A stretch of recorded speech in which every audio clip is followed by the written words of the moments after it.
And so far no Accra High Court a sentencing Evangelist Mama Pat. And Chebia and I made video at the Bremwana court HM1. I was say Mama Pat acquire pregnancy test. What you say na ye hwe se onyema ansana ye de sentencing e de amano. Na se America side here court ama eye Mama Pat 15 years in prison. A ochiremu a onkodamu 15 years. Ewo eye sika gale a oyeye.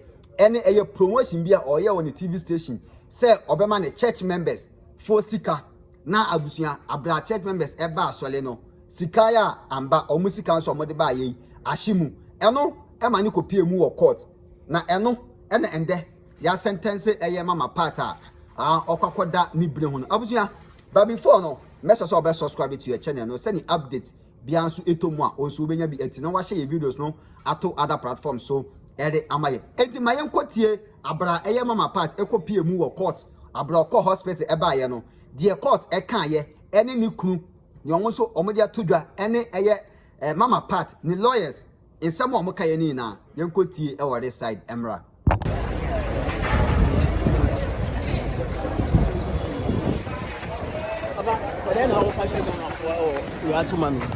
so the news be assuring sense so 3 years ago say ya all night the nipa on pass sorry no be say on ba all night no na kasa so mama Reverend Mama Pat aju o musika which that's more in a way because I saw be nipa go bia ye tie sika na me boa on kwa for ya o ma for there enti no kasa tira wo say nyame djuma ni we tada sanete honam fam no de edene banyame anum enye dene anything ya bomb fire asre ready say bibia be fine insha mo modi achi monitor Olafo na en how there oh ore ho en how me unze honam no de meka say e ha adwene na ye ka sunsum nyame djuma mu de e normal okay because Paul this last year chom to fias nyame djuma ya Jesus Christ you crucify no nyame djuma ya adifo bebra ba asase su a ya punish them through imprisonment and I'm ebi bebraba president was assist so ya punish them through imprisonment enti bia after we no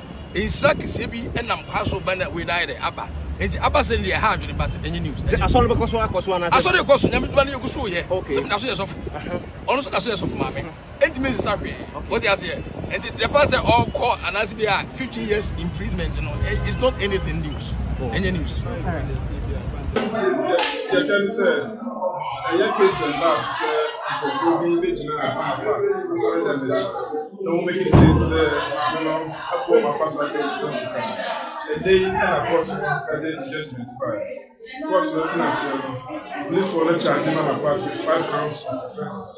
Court the way I pretty mammy and what discharging on 2 of the counts and what converting on the 3 other counts.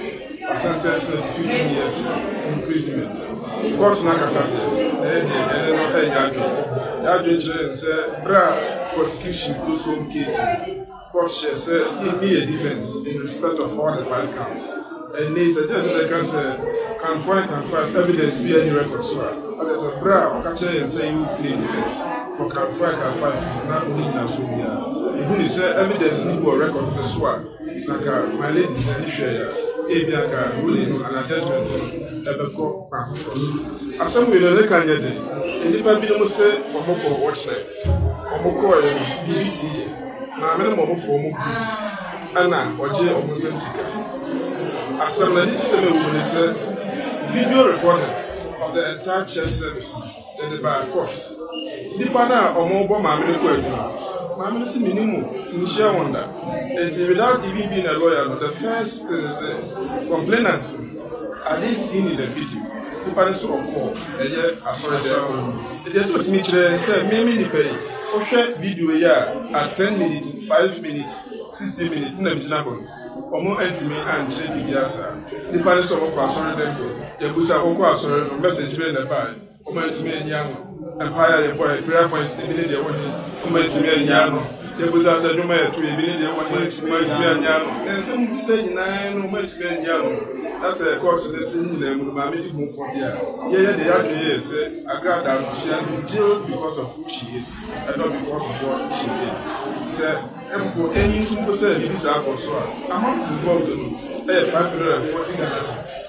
it is obi ejo so sika 540 cedis a so as three no and 15 years yeah say and say I say ba no say wa bo mo kwasa ba do sika 540 cedis 540 cedis na ho so three and 15 years imprisonment yeah the yard years say ma me no na no abatan ebia na no dey on social media so nse o ka fa ko fu bi na enye ni ka mate sa ko fa na so ni na ka mu ana ebia ko so e ka bu pro dey aso ya ma they just say hey circuit court it is for the why balance when in your man your court and say wa to dia ko e be say ni na dia court that appellate court so mo so mo can be money and the judge no can dey e ka say ni ya bia na e wa e judge utsana Olubia, you woman pa, a penassan pa, and a sasso of the pa, and so the judgment media at a braca, and casting and any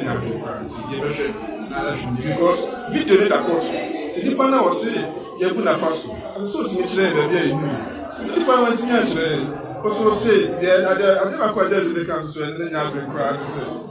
Or so video, you who said, my melodies can be a man of food. The Munted some of four Osaka and musically, we are collaborators. So we are collaborators are the engineers say, I didn't police for no, and just some of phone in a normal child of conspiracy. It is not a child of conspiracy. It is a one who said video no. Mammy is a gallery at China, so said, who is said, we are collaborators are here doing the Makasa, the Yabi, sure, you take the necessary steps. The fellow, honor and Nasana, he would depart Yadon, and some judgment required, and then so we bought 546. Now, so go on with that, he has 15 years. Now, the bishop was able to come and teacher from Rabba, the Mam. Now, say, I need a bush as well, and then we do a fias mania. Men nam, Macola, maybe a jumo for the exam. Say, I say, Musicana Bishop was some Ramadi.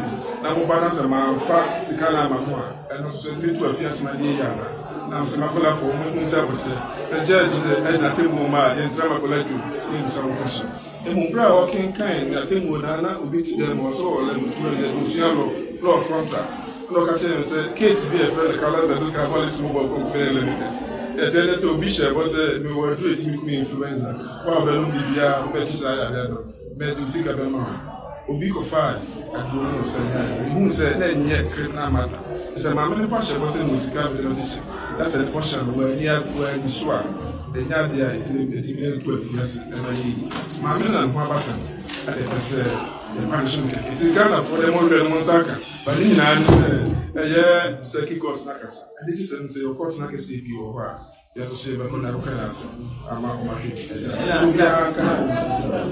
media no so reportage no essence yesa wo kania ewu nyame entina abusuan ba bia asem na kwakoduru no mama part ne lawyers e no makasa ne kru so akasa asole ne de obeya asole because ontimi njai mama part apre agina ne so abusuan mame ho wadwe nkire e wo asemwe ho uwie nso a ane de mu na wa subscribe to your channel no send you update bia nso etomu a onso onsa abeka bi na wa share ato other platforms so ama afoforo nso anya bi ati abusuan kete wose enye dodo no nwura makra bye bye.